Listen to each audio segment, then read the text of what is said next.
સુલતાનાબાદ ડુમસના ઉદ્યોગપતિ અને સેવાભાવી દીપક ધીરુભાઈ ઇજારદારના પુત્ર ધ્યેય ઇજારદારના જન્મદિવસની ઉજવણી અનોખી રીતે કરાઈ, જેમાં સુરત સિવિલ હોસ્પિટલ ખાતે કીટ વિતરણ અને ડુમસના ગ્રામ્ય વાસીઓને કીટ વિતરણ કરીને આખા દિવસ સેવાકીય પ્રવૃત્તિ કરાઈ।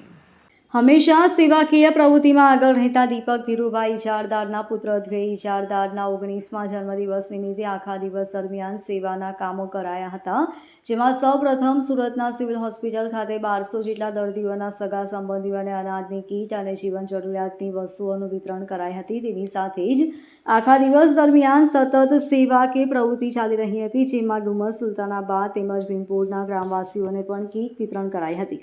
વધુમાં તેમના નિવાસ સ્થાને સત્યનારાયણની કથાનું આયોજન કરાયું હતું। કથા પછી પ્રસાદ વિતરણ તેમજ કેક કટિંગનું કાર્યક્રમ પણ રાખવામાં આવ્યો હતો। સમગ્ર કાર્યક્રમમાં સુરત શહેરના જાણીતા મહાનુભાવો તેમજ ગ્રામવાસીઓ હાજર રહ્યા હતા અને અનોખી રીતે જન્મદિવસની ઉજવણી સેવાકીય કાર્યો સાથે કરાઈ હતી।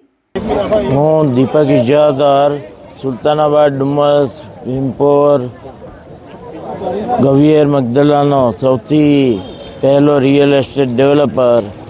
આજે મારા પુત્રની 19મી વર્ષગાંઠ છે। ધ્યેય દીપક ઇજારદારની બાજુમાં બેઠેલા છે, એમની 19મી વર્ષગાંઠ છે। કોઈ અનોખી રીતે ઉજવવાનો મેં પ્લાન કર્યો અને ભલે 15 લાખ જાય, પણ આ વખતે નક્કી કર્યું કે પૈસા એમ ઉડાવવા નથી અને તેની જગ્યાએ સિવિલના 1200 પેશન્ટ એ લોકોને દરેક પેશન્ટોને 1000 રૂપિયાવાળી કીટ, એની સાથે સરસ મજાનો મોટો બાથ ટોવેલ અને એની સાથે એક સાડી આપવાનું નક્કી કર્યું અને તેનું વિતરણ કરવા અમે આજે અહીંયા આવ્યા છે।